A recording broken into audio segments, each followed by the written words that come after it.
This is my Lexus GX 460 Overland build that started off not too long ago as a completely stock pavement princess that probably never even been put in 4-low. When we first bought it, we took it out as it was, completely stock, and it became obvious really quickly that it needed some modifications to get it to a stage where we were ready to take it out on an adventure. So in this video, I'm going to take you through that whole process, starting off completely stock, going to where it is now, and I'm going to start with what I consider to be the most important pieces first, and then we'll go on to some of the things that are less of a necessity and more that just make my life easier or more comfortable. This video is sponsored by Onyx Off-Road, which is a mapping and navigation app, but we'll talk more about that later. For now, let's get on with the build. The very first thing you should do if you buy a used Overland vehicle like this one is check the maintenance and see what needs doing.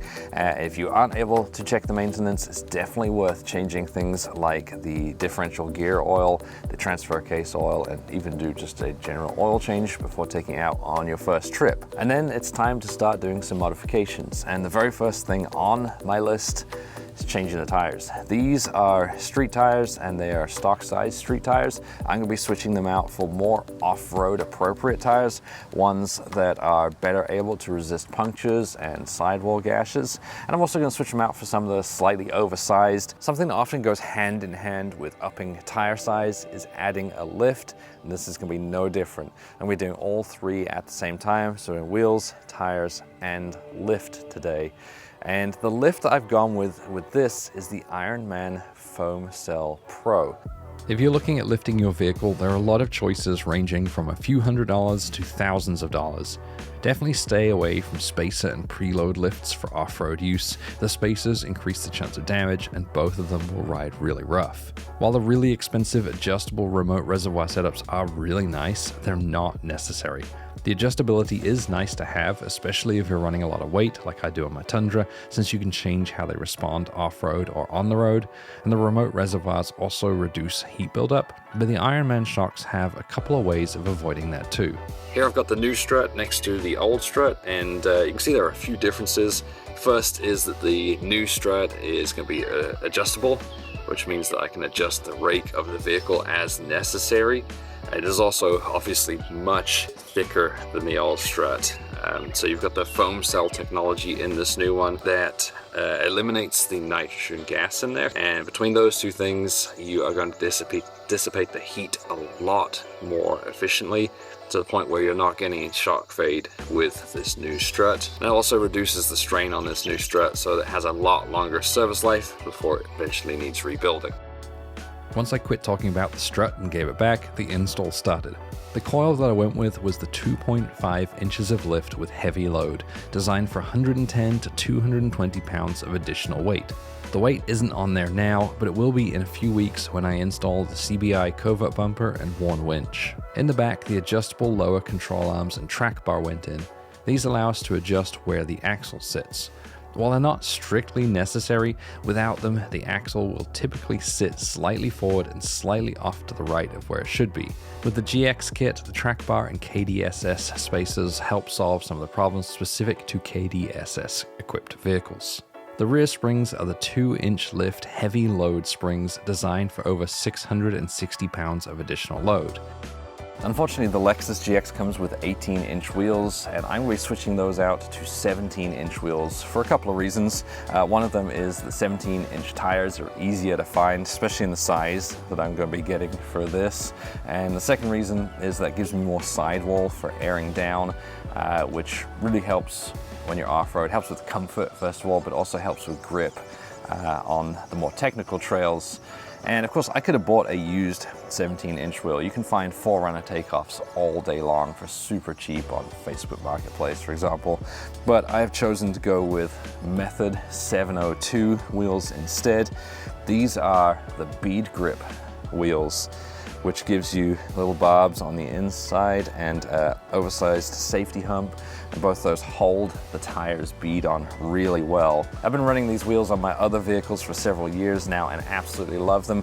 While there's no like lower or upper limit to what you can air down to, it's just less likely to break the bead. And I've run as low as like 6-7 PSI in the sand and the snow and have had no problems with the way I'm driving. If you're interested in using them for your build, you can actually get 20% off from Method method using the link that I've put in the description, that's a massive discount. It actually makes these a really good price. Bronze is one of those colors that goes with pretty much anything, and I love the look of the Method 702s, so I was excited to see it on the vehicle. And the tires that I'm going to be going with are the same ones I have here on my Tundra, which are the Nitto Recon Grapplers. When picking your tire, you need to consider the terrain that you're going to run. At the very least, you need a decent all-terrain tire, something that's tough enough to deal with the abuse of taking it off-road. Don't bother with the cheap ones, or you'll end up like this. If you're in a lot of mud, a mud terrain that clears well is your best bet. If you're in the mud often but want something decent for highway driving too, an aggressive hybrid tire is a good choice. For people in the snow a lot, you actually don't want something that clears, so look for lots of siping and 3 peak rated all-terrains. I've run a lot of tires over the years, and the Nitto Recon Grapplers are some of my favorites. They're like an aggressive all-terrain, and although they won't be great in mud, like a mud terrain, or as good in the snow as a 3 peak rated tire, they're an excellent all-round tire, doing a little bit of everything. They also happen to be some of the quietest tires I've run. With the wheels mounted, balanced, and installed, it was time to drop the GX, take it out, and see how it looked. Of course, I had to go flex the new Ironman setup, so I ran it around the obstacle course a couple of times to see what it could do. It still needed an alignment to correct the rear axle placement and the front wheel caster. After getting that done, I only have a very slight rubbing when I flex the front, with the steering turned about 2/3 of the way to full lock. I also need to mention these valve stem caps from 4122. I'm constantly losing the screw-off ones, but these never come off, so I can't lose them. As a bonus, they also come in a bunch of different colors. Now it's time to put some camping gear in and on my Overlander. Now depending on your priority, this may come second after the wheels, tires lift, or you may want to do this after you've put on some armor, sliders, winch bumper, that kind of thing. Depends if you just want to go out camping or you just want to go out wheeling. For me, it's going second simply because my sliders and winch bumper and all that fun stuff, it's not ready yet. So I'm going to take it out camping the way it is. And for that, I need a place to sleep. And there are a ton of options for sleeping arrangements. When I first started out, I was actually in the back of my vehicle on an inflatable mattress, which was comfortable and easy. I then moved up to a hammock or ground tent, depending on the weather. And then with some encouragement from my wife, we switched to a rooftop tent, which made her more likely and more willing to come out camping with me. To put a rooftop tent on, obviously I need a roof rack, and you may have noticed that roof rack was actually already on the vehicle at the start of the video when I did the lift and the tires.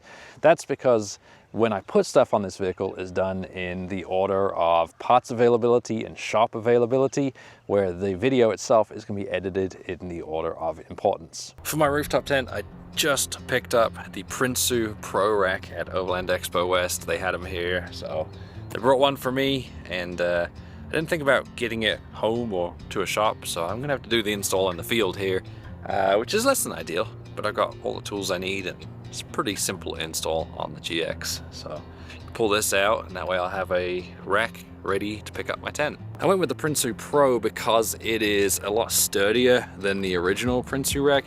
It's not that there was anything wrong with the original one, it just had a little bit of lateral movement, and this solves a lot of the problems with it. So it's gonna be a lot more suitable for the rooftop tent I'll be putting on here, and in my opinion, it looks a lot better. Of course, that's the most important thing for us GX drivers. The downside is that it is also a little bit heavier, so it's a little bit more awkward to move around when it's in the box. Before you can even think about installing the rack, you have to remove the old rails from the vehicle. On the GX, it's held in by 6 bolts and just pops off once they're removed. Prinsu Pro Rack has mounting feet that need to be attached to the side rails. Each of them are clearly labeled with their position, making it easy, unless you have a toddler that likes to move everything around. Once the feet are loosely attached, there's a second strengthening layer to the side rail to attach, and then you add the 3 crossbars that hold everything together for the install. The mounting feet sit on little spaces, so I got them in place ready for the roof rack, then enlisted the help of my wife to place the rack on the roof. The rack came with some sealant, so I made sure to put a bunch of it in the bolt holes before tightening down the mounting feet most of the way. I left it a little loose to allow for adjustments as I put the rest of the crossbars in. The hardest part of the whole install was getting the nuts in the front crossbar lined up with the holes in the wind fairing, but once that was done, I put the fairing on and tightened everything down. The rooftop tent I'm putting on this build is not one that I actually ever intended to have. At the start of this year, I got a message from James Baroud asking if I wanted a tent, and I said, I don't really need a tent right now, so no thank you. And then a couple of weeks later, I got an email saying my tent has shipped and it's on the way. I figured there's supposed to be really good tents, so why not? I'll give it a go. They must have pulled my address in Kentucky from my website, so hopefully I'll see it soon. And I was wrong. It ended up here at Adventure Motors in Kansas City. Thankfully, they know who I am, so they gave me a call. Otherwise, I'd have no idea where it is. I don't know what model it is, and I don't know what color it is. I'm a little concerned because James Baroud do over 200 different colors on their tents. So, who knows? I guess we'll go in and check it out. While I wouldn't mind any of the tent models that James Baroud offer, I was really hoping it was a neutral color and not hot pink. Drake rolled in with it on the forklift, and I opened the box for the moment of truth. Oh, is it white? Looks like it's white. The install was pretty easy thanks to the ceiling hoist. That's something I definitely wish I had at home for easy tent removal and install in the future. After getting it secured, I popped it open to see what I had. I'd never seen a James Baroud tent up close before. After running it for 8 months now, I think that it's a decent tent. It's extremely comfortable, has great ventilation, an effective extraction fan, it's dark when it's zipped up, it's easy to set up, and isn't too bad to pack away. That being said, it does have some quirks, and the ladder takes up entirely too much space. The biggest problem that I have is that it's $6,000. There's absolutely no way I'd spend that much money on it myself. I have mixed feelings about running it on my vehicle. Don't get me wrong, it's a nice tent, but it feels disingenuous to be running something that I wouldn't want to buy myself. Because I hate the ladder that came with the rooftop tent so much, I ordered myself this ladder that goes on the back of the vehicle. And there are a bunch of options, including like the Prinsu, which would have matched the roof rack. But as far as I can tell, this one from Nash Fab Co. is the only one that works with the bumper that I've got. All of the others go on the right-hand side or in the middle, and this one kind of goes off to the left and bends, so it is far off to the left. So hopefully it works. I'm gonna get it installed and then I'll show you this right at the end. One of the things I want to make completely clear in this video is you do not need to have a fully built out vehicle to go off-road, to go overland, to go camping. You can make do with just a very few things. We did it with this, with just a lift, tires, rooftop tent, and obviously a roof rack, and we had a great time out in California and in Oregon. But one of my priorities, especially if I'm going out by myself in a vehicle, is to have a winch. So while we were out, we went across to Idaho Falls to visit CBI to install the winch bumper, winch, and rock sliders. Stage 3 of our Overlander build has begun, and in this stage, we're gonna be focusing on armor and recovery. The first thing we're going to install is going to be a front bumper, and there are 4 advantages to the front bumper. The first, which is a big one for the GX here, is we're going to have extra clearance. So we're putting the CBI covert bumper on here, which cuts across the top here all the way down the side of this lip, giving us a few extra inches of approach angle. The second is we get protection on the front. So the steel bar on the CBI covert goes all the way around the side, so if I do hit a not crumbling plastic bumper. The third is I get some recovery points on the front that are easy to get to. This one does have recovery points, but they're like underneath, and if you're pulling from them, then you risk your plastic bumper.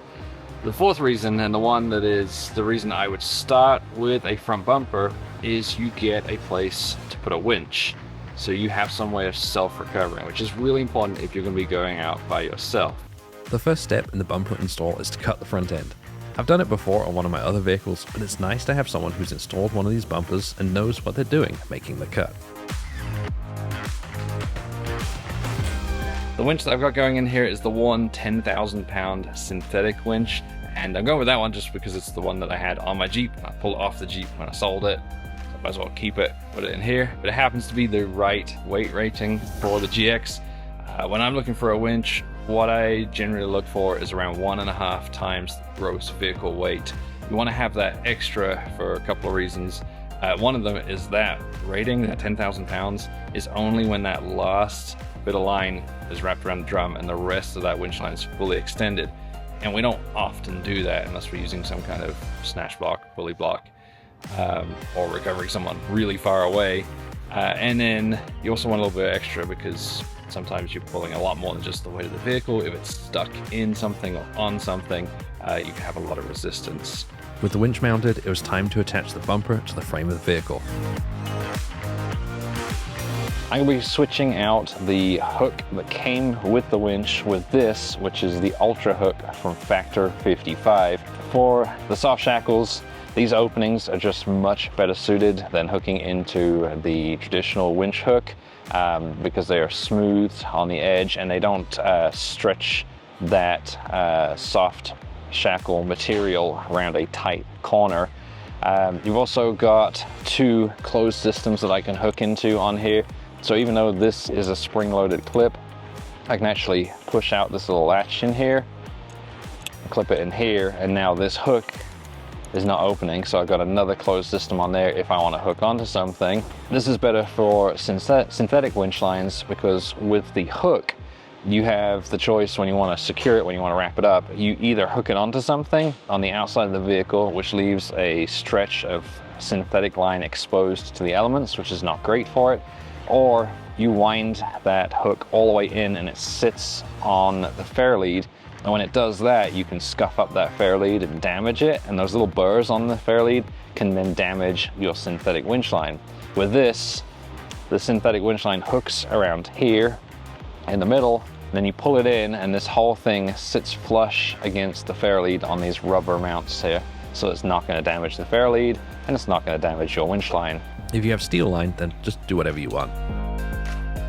Next stage on this is going to be to do rock sliders along here. This is a really important upgrade if you're going to be doing more technical terrain. If you're going to be doing something that's pushing your breakover angle, you're dropping off ledges, going over larger rocks, because you really need to protect your rocker panel and your doors. Those are two things that cannot be easily replaced or fixed if you do damage them. And we're going to be going with the CBI rock sliders too. These also give us a little more clearance because you get rid of these really low steps on the GX, and they actually work as a step for themselves, which is something that's going to be really useful for when my wife and my kid are with me, because that way they can climb in easily. The slider install involves dismantling and then cutting up the original step, so you're left with a clean, finished edge. If you remove the steps completely, it exposes unfinished parts of the vehicle.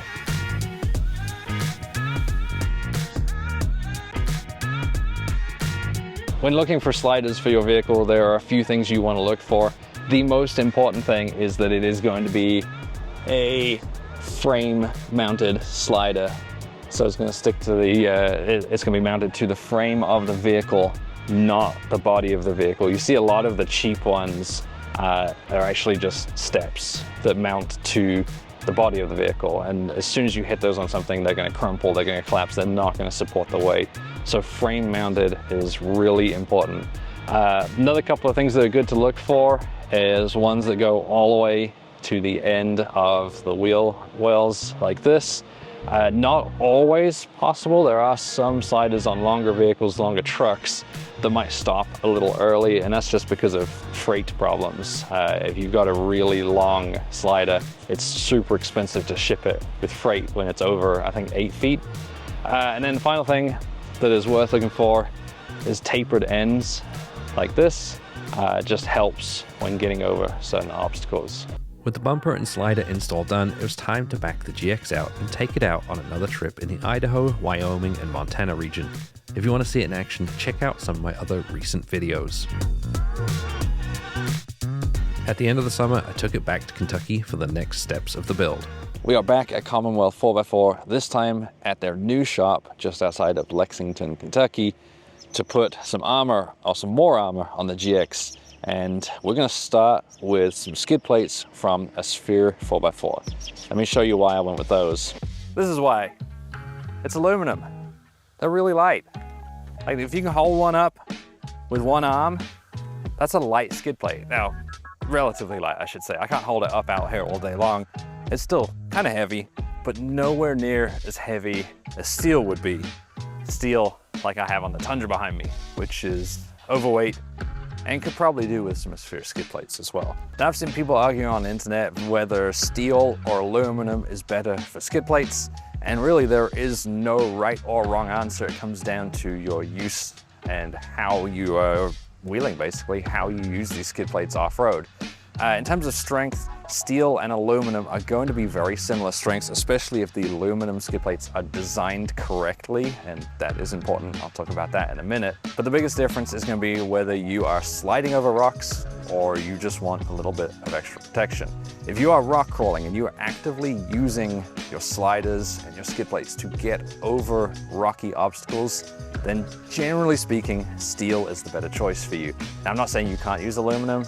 My friends Matt and Kara take their Jeeps out and do some pretty crazy tough trails that I will never be doing, and they have these exact same Sphere 4x4 aluminum skid plates. If, on the other hand, you are doing more what I do with the Tundra, where you're out just kind of overlanding, you're not doing anything too crazy, maybe the occasional technical trail where you just want a little bit of extra protection, then aluminum is usually the better choice because it is so much lighter. You're not going to overload your vehicle as quickly. And amazingly, you can actually usually get these aluminum skid plates from a Sphere for around about the same price as you would a set of steel skid plates. So what do I mean by designed correctly?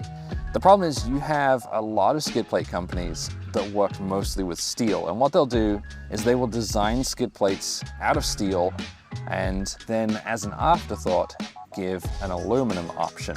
So what they'll do is they'll take that steel design skid plate and then just cut it in exactly the same shape and size as you would aluminum.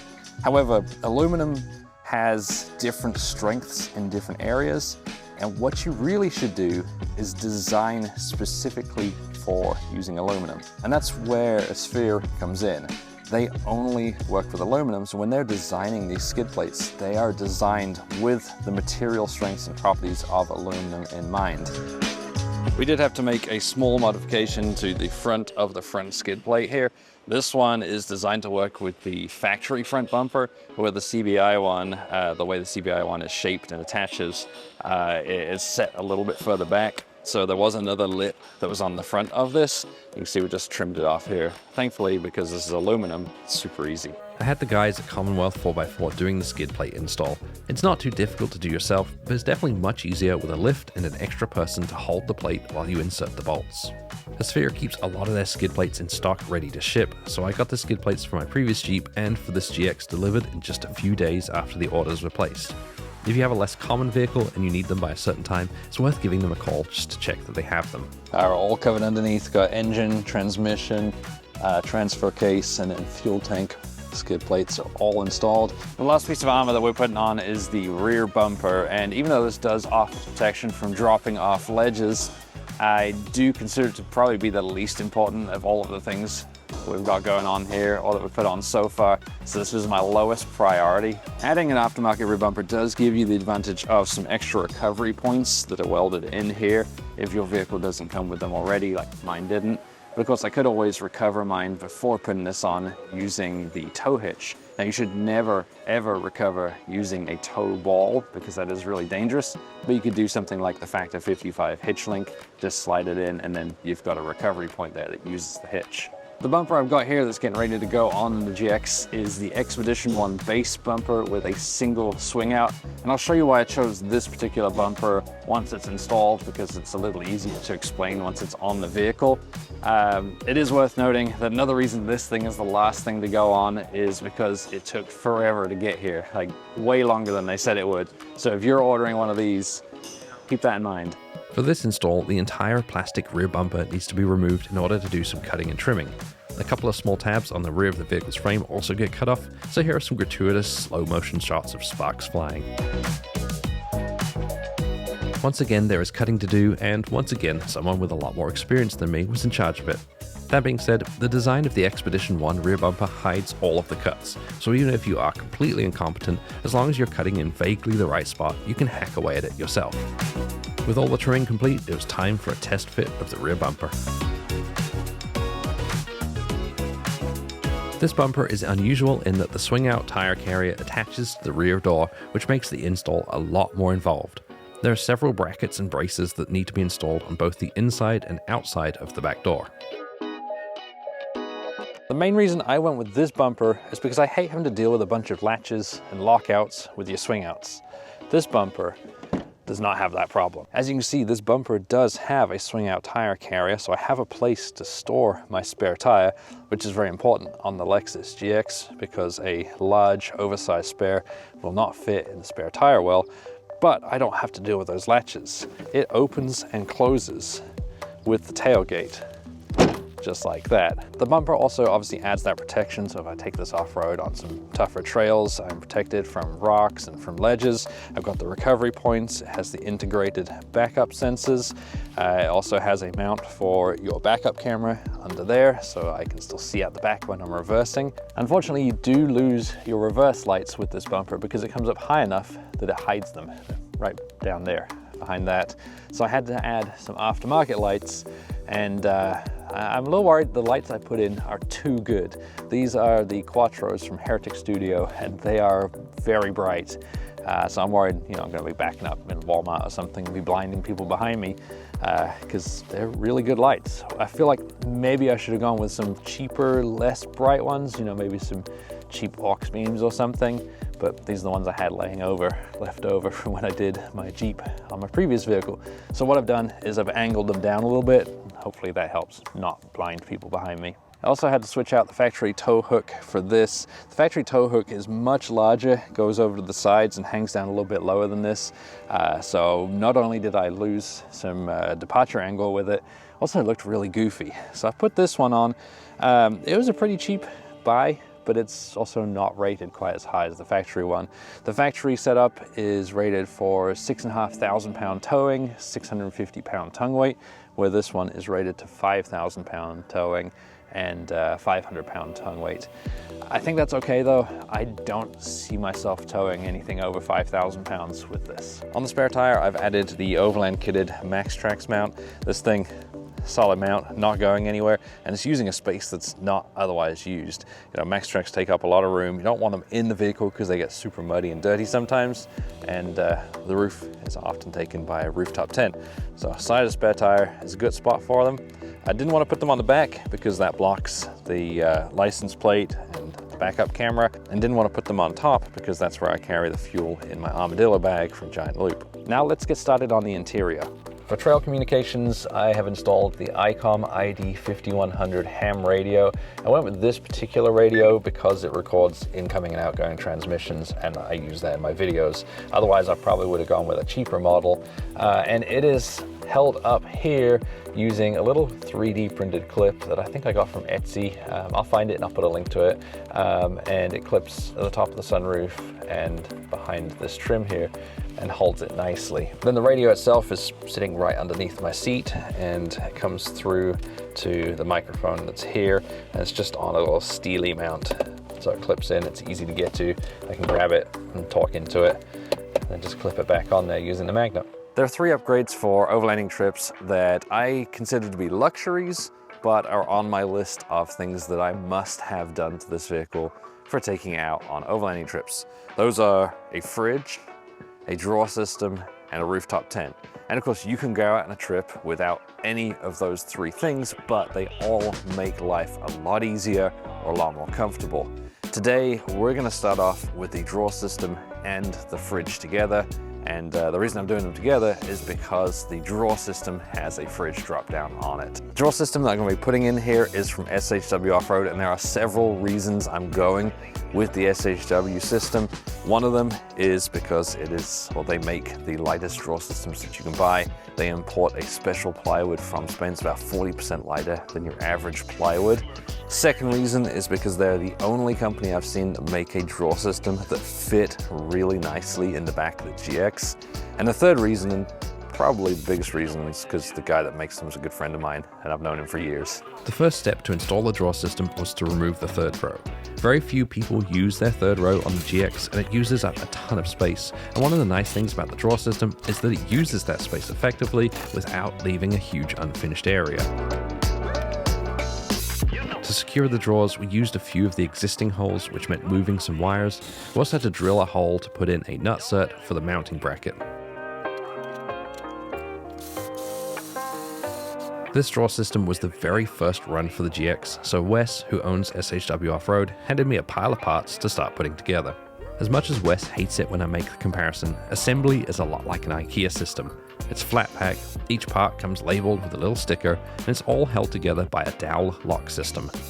To get started, I had to insert the dowel nuts into each of the parts. Once that was done, I was ready to assemble it. I started with the drawers before moving on to the box itself.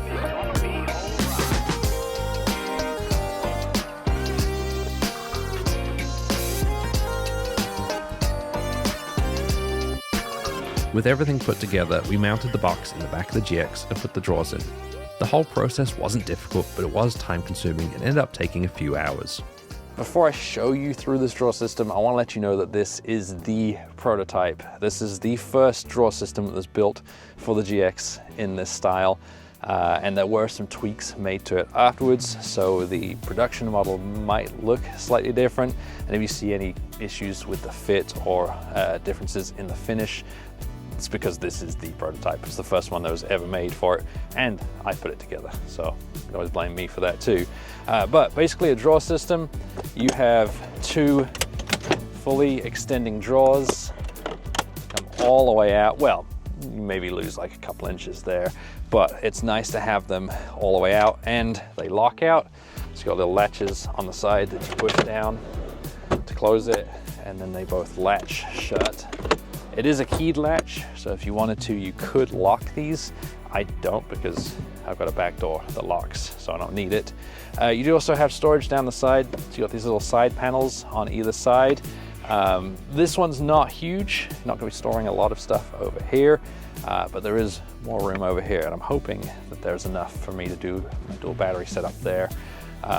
So that's something I'll be working on next. But the key thing about this, and what really sets it apart, is the ability to have a fridge on this drop down slide here. Now right now there's no fridge on it, obviously, but the weight of the fridge causes it to drop down to about here. That makes it super easy just to open up the top and get your stuff out.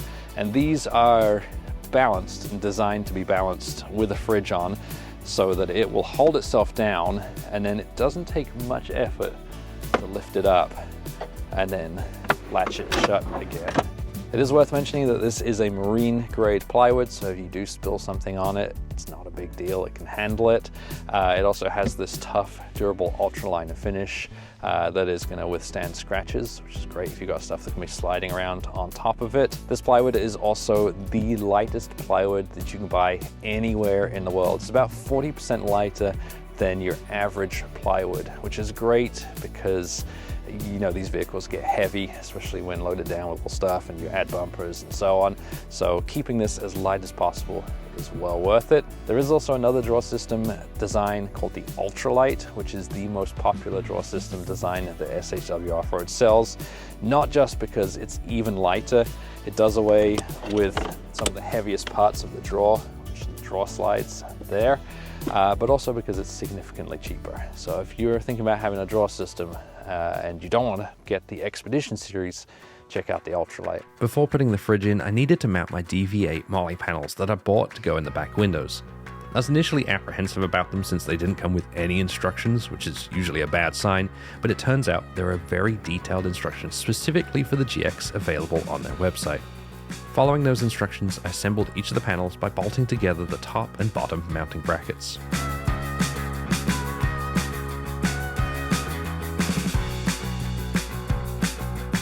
To mount the panel, I needed to remove the handle up top and a single bolt below the window, which gave me 3 points to attach to.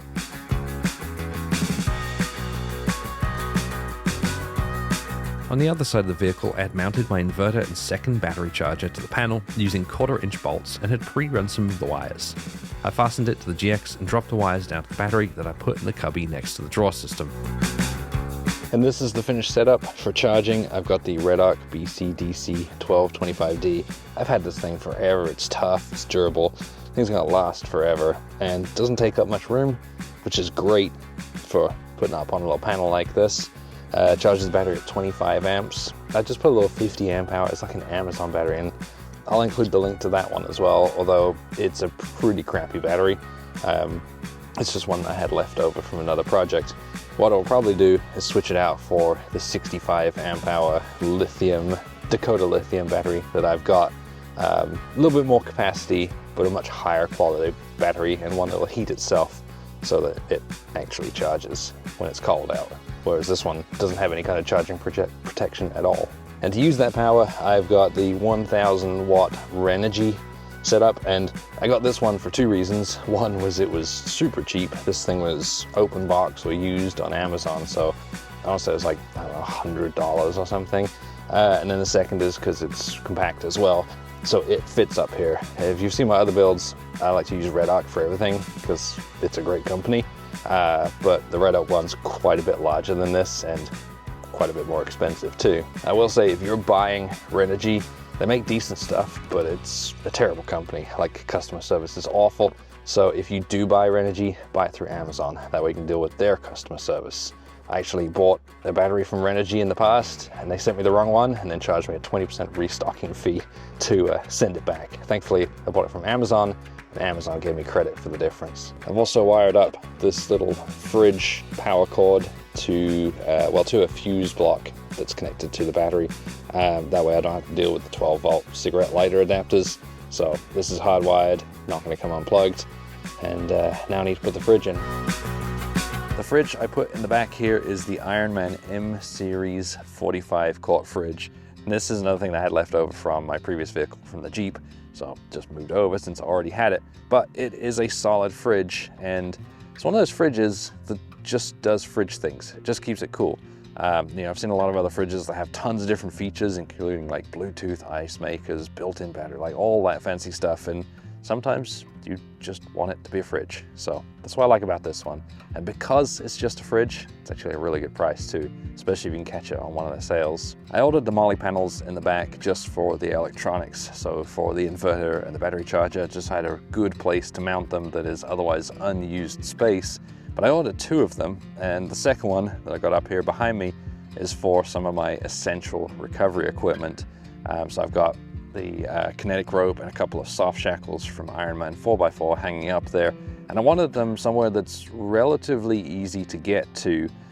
So I can get to them from the back here if I want to, or I can reach in through the back door or the back window and grab them as well.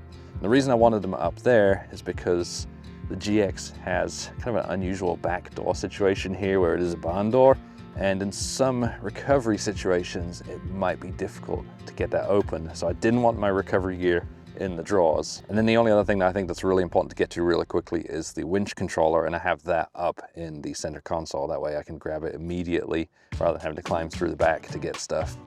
I had a couple of small things to install that require the removal of the head unit, controls around the shifter, and the glove box. One of those things was the dash mount from Ohana Rig Supply, which I'd be using to mount my action camera and CarPlay screen.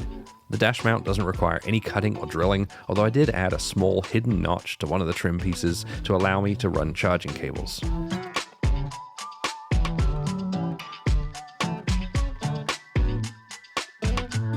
For the action camera and CarPlay screen, I used ram mounts that bolt directly into the dash mount. Something I really wanted in this vehicle was CarPlay for several reasons, including listening to audiobooks.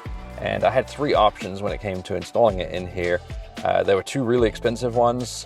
One of those was a module that plugs into the back of the head unit. That was the most expensive, around $800, and it retains all of the factory controls on here, so I'd still be able to change the climate, go to audio, and the way you'd access it is by holding down the nav button. The other option was something that replaced the entire setup here, so you lose all of the factory buttons and you end up going through the new head unit's ecosystem to control, climate. That one was around $750, which is still really expensive, and I was concerned about losing the buttons because those displays can be kind of glitchy sometimes. So what I ended up going with was this, which was the cheapest option by far at about $100. And it's okay, let's put it that way. The screen quality is not great. The display is pretty slow to move through, but it does the job. Something worth mentioning about it is that the auxiliary connection that goes from there to the vehicle is terrible. Thankfully, I'm able to play Bluetooth audio on here, and then control it from the CarPlay screen on there. The main reason I got this is so I have a nice big display for onX Off-Road, which I already mentioned at the start of this video.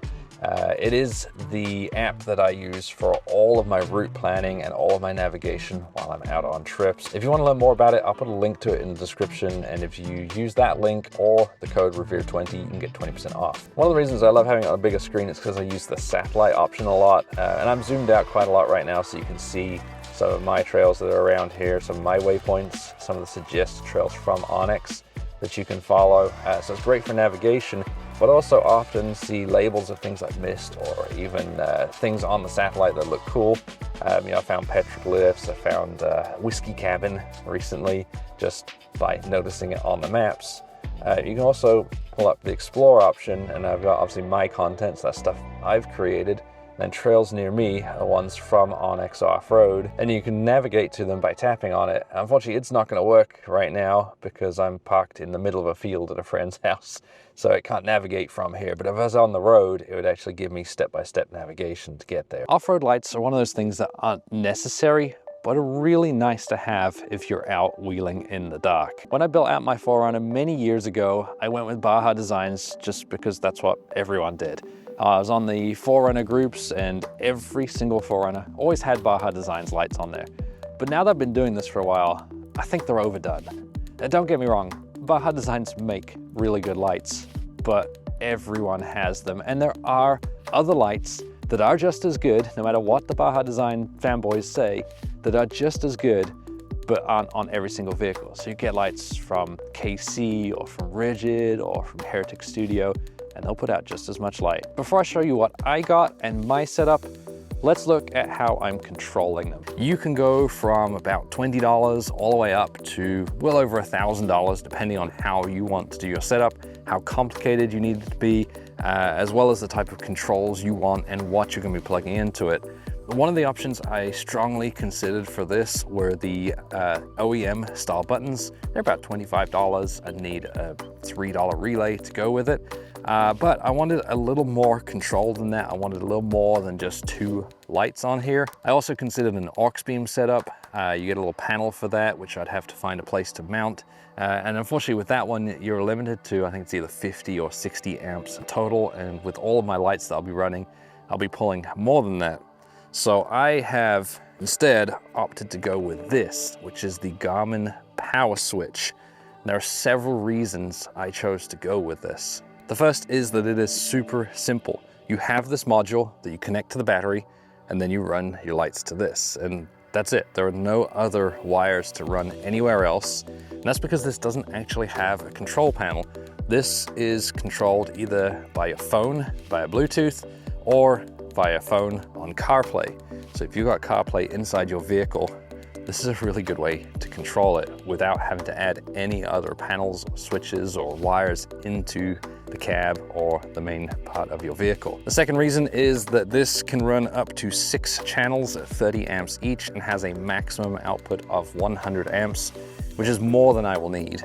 So it will be plenty for all of my lights to run all at the same time. And if 6 channels is not enough, I actually have the option to daisy chain this into another power switch and add another 6, although this should be plenty. And then finally, it's easy to install.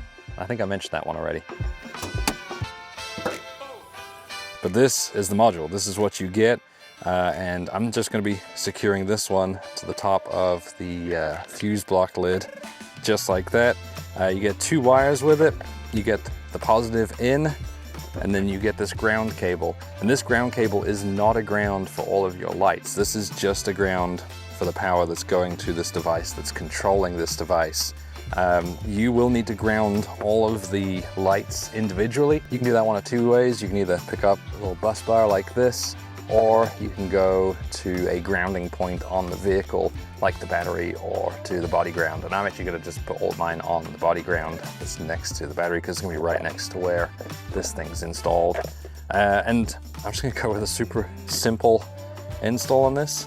I'm literally just gonna screw it straight into the top of the fuse and relay box, just like this. And that's it. Now I just need to connect this to the battery and I'm ready to wire in my lights.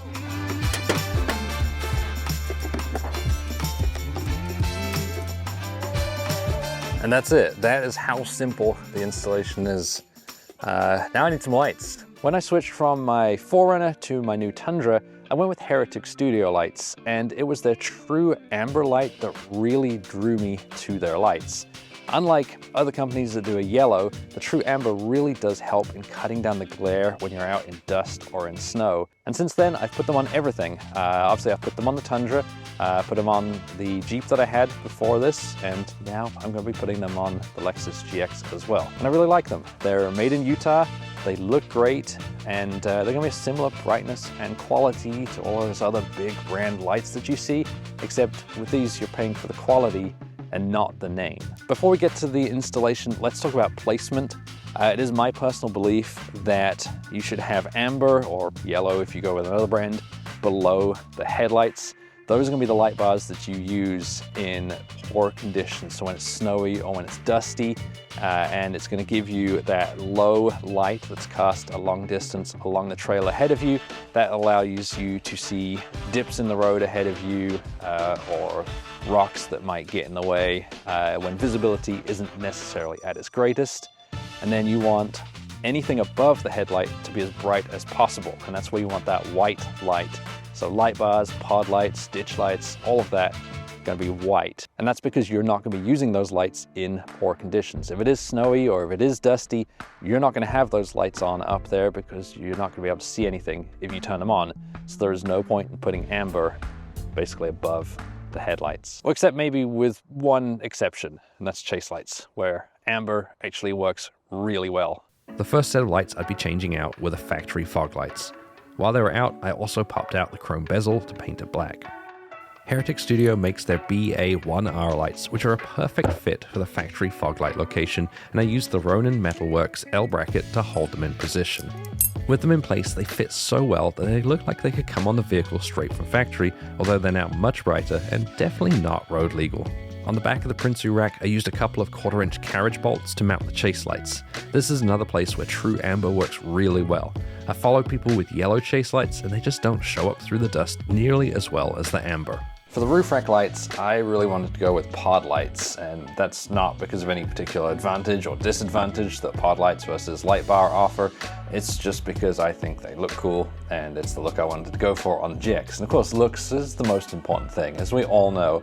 Now, Heretic Studio don't offer pod lights, at least not in the style I wanted, but that's okay, because I've got these instead, which are the scope lights from Ironman 4x4. And after seeing these in action on my friend Will's Jeep, I was sold.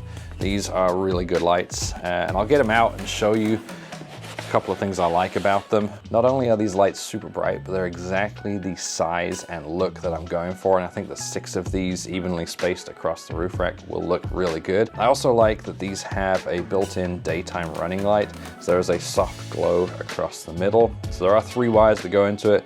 There's the ground, there's the power in for the main lights, and then there's the power in for the daytime running light. And I think when I'm wiring this up, I'm gonna put a separate trigger into the power switch that is on the daytime running lights, so that I could program it so that when the daytime running lights on the GX are on, the daytime running lights on these lights are on. And because it's a separate trigger, if I change my mind, I can just turn it off or undo that wire. Now the exact lights I went with are the 5-inch scope lights, and I went with the combo beam pattern. You can either do combo or you can do spot, and if you just do spot alone, it's gonna have a narrow beam that lights up a long distance away. So if you're only ever doing high-speed desert runs, then spotlight's probably the way to go. Or if you have other lights that are giving you that floodlight, then you'd want that spotlight so you can see off in the distance. Pretty much all of my lights are combo because I like a little bit of both. So it has some of that spotlight pattern built into it, so I will get some distant lighting, but also wanted a little bit of flood lighting so I can see around the vehicle, see what's going on either side of the road, or if I'm going slow and I want to see around me, then combo is good for that too. To hide the wires for the lights and the radio antenna, I used a cheap rubber wire hider from Amazon that just sticks to the edge of the windshield. And finally, I connected the positive wire to the power switch and the negative wire to the body ground. Now that the lights are installed, I can show you how they work on this CarPlay screen. So if I open up the Garmin app, you'll see I've got 4 lights wired in right now, and I've added the name and I've put a little symbol next to each of them. You can also change the color of that symbol if you want. and all I need to do is if I want to turn something on or off, so just tap on it. So I've turned on my fog lights and my chase lights there.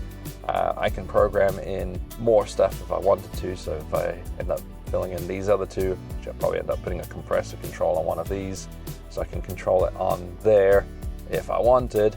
But I can also create custom grouping or custom scenarios on here. So for example, I've got a couple of controls on here. This one is to turn on all of the lights. So with one push of a button, it will turn on everything. And technically I could turn them on and off just by pushing that button, but I've got another option here that turns all of the lights off. That way, if I've got, let's say I've just got a couple of lights on, I can go over and just tap that button and it'll turn them all off. I also created a hazard light option. So if I tap that, what that will do is it will flash the fog lights and the chase lights. So if I'm stopped on the interstate or something and want to be really noticed, I've got extra bright hazards and they show up really well. When you program that, you can change the duration of that flash. I've got it going a little bit faster than the blinkers would normally on my vehicle. I could have it going as fast as a strobe light if I wanted. I have several air compressors, including a Revere and Napa compressor, which are great budget options, but for this build, I decided I wanted a hard-mounted ARB dual compressor. To mount it, I used an under-the-hood mount I bought from Amazon, which puts it in an otherwise unused space that's easy to access and close to the starter battery. To control it, I cut the purple wires on the switch harness that it came with and wired them into the Garmin power switch. I wish I had thought about these guys at Desert Does It before I ordered and installed that compressor mount under the hood, because they actually sell a compressor mount that goes under the seat, either under the driver's seat or under the passenger seat. And even though it's a little more expensive, it keeps it in a nice dry location, dry and dust-free location. But I did order these. These are seat jackers. If I open it up, I'll show you what it is. It is basically a block that sits under the front of your vehicle's seat and raises it by a little over an inch. And what that does, it gives you, if you're taller like me or if you've got longer legs, it gives you a more natural driving position. It supports your legs a little bit better. It's more comfortable. I've got them, or I had them in my 4Runner. I've got them in my Tundra, which gives it a more kind of truck-like driving position, more upright driving position, and I'm going to have them in the GX as well. If this is something you're interested in, they make them for a whole range of vehicles, and I'll put a link in the description that should get you 5% off these. If you have a Tacoma especially, these are worth having. If you have the opposite problem and you're a little more vertically challenged, they have these as well, and these go under the back of the seat. So you can actually raise the entire seat up. Put these under the front, these under the back, and it helps, especially when you're off-road, helps see over the end of the hood of some of the larger vehicles. I also ordered this, which is their multi-mount panel. This attaches to the front of the seat jackers and allows you to attach stuff to it. In this particular situation, I am going to be putting on a couple of things. One is this fire extinguisher mount, because I think it's super important to have a fire extinguisher easily accessible so you can grab it. And the other thing is, are a couple of little magnets that I'm going to put on there, which is good for attaching things like knives if you want them easily accessible too. And these are, oh, they're pretty strong. So let's go install all this stuff in the GX. The install on these is very simple. I already loosened the back of the seat. Just pop off the two plastic covers from the front, and then I need to remove the two bolts. On the back, I just loosened them. I didn't take them all the way out. Well, in the front, I need to take them all the way out. And once they're out, I just lean the seat back and drop the two seat jackers in. Find all the trash and receipts in there, and then I use the original bolts to bolt them down, and then I use the two bolts that came with the seat jackers to bolt the seats, or the seat down to the seat jackers themselves. And that's about as complicated as it gets for the seat jackers themselves. All that's left to do is bolt in the back, tighten that up again, and the installation is done on the seat jackers. I have a seat that is a little more comfortable for me, a little better driving position. If I wanted to, And if I was just keeping the seat jackets themselves, I could put this little piece of plastic trim on and push it all the way back so it clips in to the seat itself. But I don't think it works with the multi-mount panel on the front here. Actually, it might. We'll try it once it's installed. Before installing the multi-mount panel, I recommend putting all the accessories on, and then the fire extinguisher mount could be put in a variety of different places, but I recommend putting it slightly higher up. Otherwise, you have to take the whole panel off again and adjust, and I know that from experience. So the actual install, thankfully, is very easy, because this is now the second time I've done this. There are just 4 little bolts that screw in into the seat jackets themselves on the base there, or on the front there, all the way across, and that's really it. So the accessories that I have on mine, I've got 2 of the little magnetic panels. These are good little places just to keep things like my knife, which is going to live there now. And then I also put the fire extinguisher mount, again, because I really like to have that quick and easy access, and it just kind of holds it in there, and you can see why I put it over to one side now, just to keep it a little more out of the way. And there's a pin that holds it in, so if I push it shut, I can push that pin in like that, and that really does mean very quick and easy access. So just pull the pin and I have access to the fire extinguisher. So I really like that thing. And it might look, when it's mounted here, it might look as though it's a little bit in the way, but I had one that was actually a little bit larger than this when I had my 4Runner, and I didn't have any problems with catching my feet on it.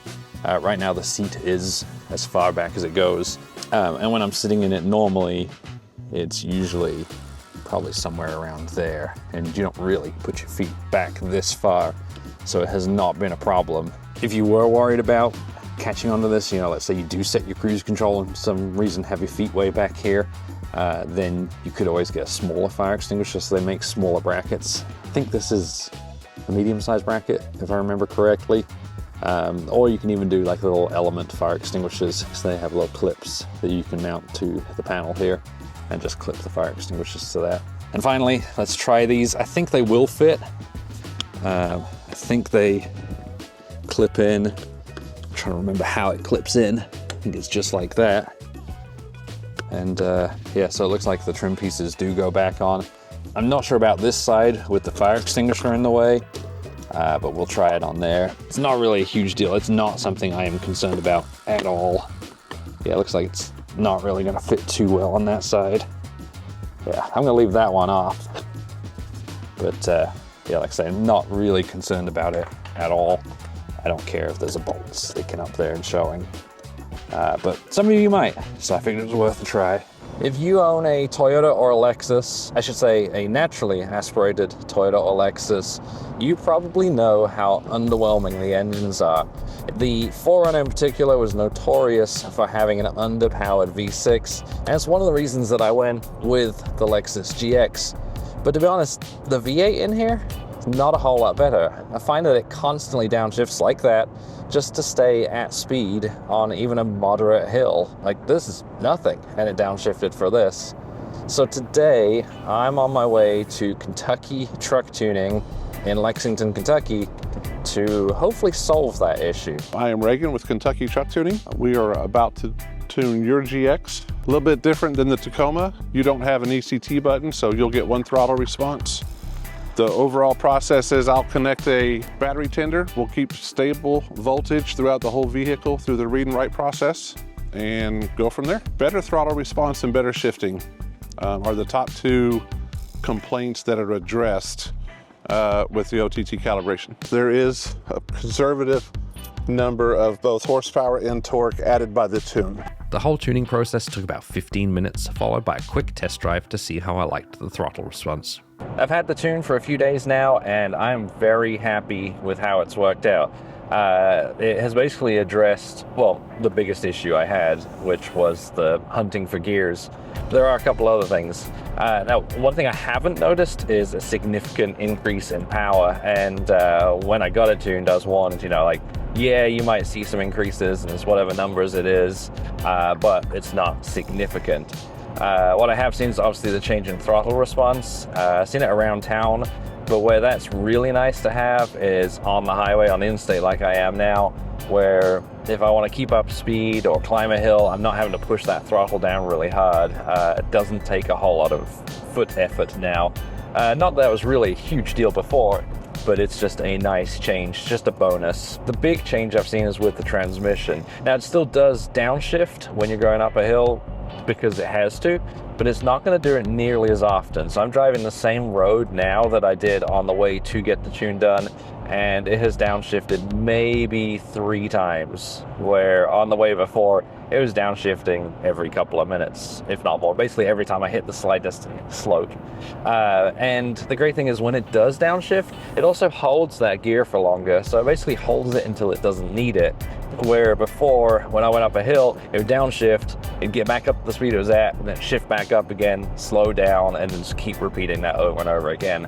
So yes, I am very happy with this tune. The tune cost me $450, which is a lot of money to spend basically to address a minor annoyance. The gear hunting is not something that makes or breaks this vehicle. You know, it's totally drivable even with that gear hunting, even with the lackluster throttle response. But I tell you what, I'd pay it again. It is nice to not have this thing constantly changing gears, especially on the longer drives. Now you may have noticed that earlier in the video I did a whole section on putting a rooftop tent on, and now after running it for about 8 months, it's gone, completely missing.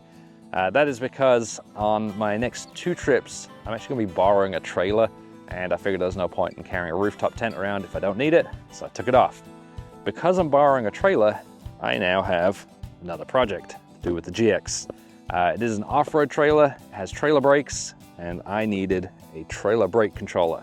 Now, if you're only gonna be towing on the road, probably really doesn't matter which trailer brake controller you're going with, but if you're gonna tow a trailer off-road, then the Red Arc Tow Pro Trail Kit is the way to go, because it has 2 different functions, one for on-road use and one for off-road use.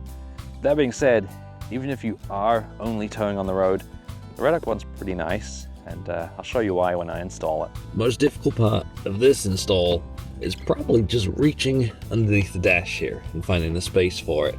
You can actually remove this whole plastic panel to help with the access, but you don't have to. Not if you're not going to use the bracket that they provide for mounting. There. And the reason it's so simple is because it's basically plug and play. You've got this harness, which plugs into the controller itself, or gets hidden behind the dash. You got this wire that goes to the button that goes to the dash here, and that's basically it. The Lexus GX and Toyota 4Runner both have an empty plug in the far left of the footwell that the harness plugs straight into to control the trailer brakes. The harness also has a ground, which you need to connect to a ground point on the vehicle, then you plug it into the brake controller. Now, to be fair, this does come with a bracket that goes up somewhere alongside the steering column here, and if I was to use that bracket, it would involve taking this whole piece of plastic out of here, but you don't have to. To install the button, I did have to remove one piece of trim which pops out and disconnects easily. I also had to pull out the lower part just a little bit to access the back of the buttons. The blank factory switches pop out easily, allowing me to put in the replacement brake controller button. The button is made up of 3 parts that easily go together, and the only thing you have to pay attention to is to make sure that the rotating part is either all the way to the left or the right, and line up the dash at the top with 1 or 10 on the dial respectively. Now, other than a few more wires to tuck away, I am done. That was super simple, plug and play, and looks really clean as well. You know, it looks like a factory setup in the dash here. I don't have a big brake controller strapped on there. I don't have to drill any holes. Really, really clean. And to switch between the 2 modes, all I do is with the vehicle on, put my foot on the brake and double press this. If it's blue, that means it's an everyday mode, so you're going to get braking that's proportional to the braking that you're applying to the vehicle itself. If I do that again, it'll switch to off-road mode, so this little ring around here will turn green, and that way I can manually choose how much I want that trailer to brake, anywhere between 0 and 10 on this dial. I also have the option to manually apply the brakes, so if you've got some trailer sway, or if you're in an off-road situation where you just want to apply the trailer brakes only and not the vehicle brakes, all you do is push and hold this button. While you're holding it, the brakes will be applied to the trailer.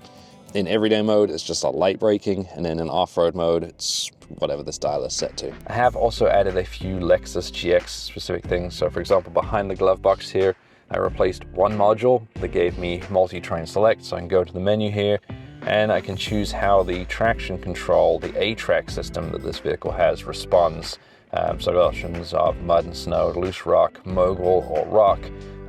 And for example, if I'm on loose rock or mud and sand, the A-track is not going to kick in very much. It's going to let those wheels spin so I can clear the mud out, or if I'm on loose rock, so I don't lose momentum. But if I go down to mogul or rock, it's really going to up how that A-track responds. That way, if I lift a tire, this vehicle will immediately brake that tire and allow me to keep going through those obstacles. I did also add the crawl control module here, and it basically does the same thing that you can do with multi-train select, except the vehicle's going to drive you through it. It's kind of like cruise control for off-road, and I think it's overrated. I added it just because it was easy enough to do, but it's something I've never really used in my 4Runner or my Tundra.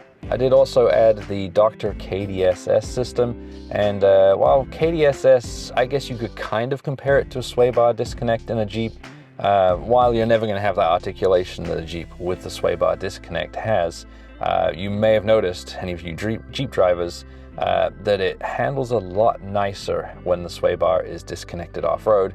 And with the Dr. KDSS system, it allows me to basically disconnect that while off-road at any speed.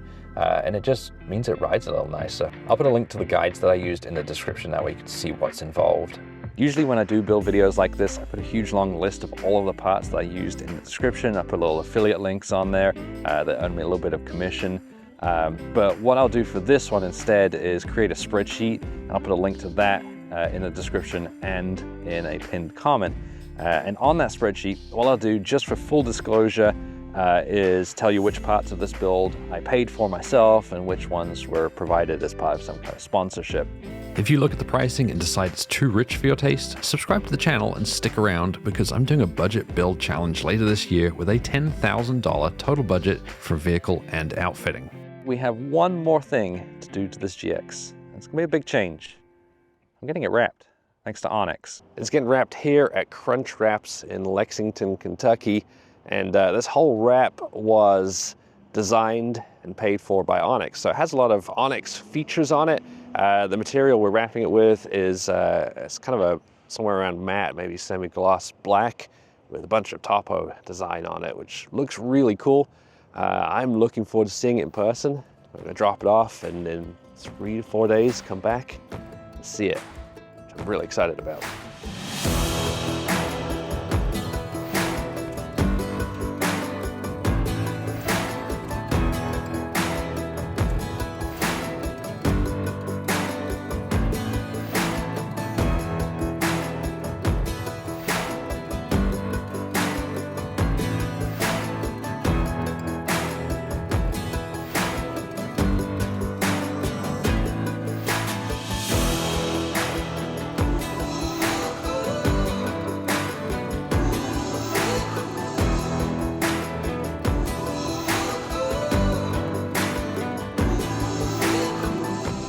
Finally, it's back to Commonwealth 4x4 for their 100-point pre-trip inspection, and it's ready to take out. If you want to see it in action, make sure you subscribe to the channel.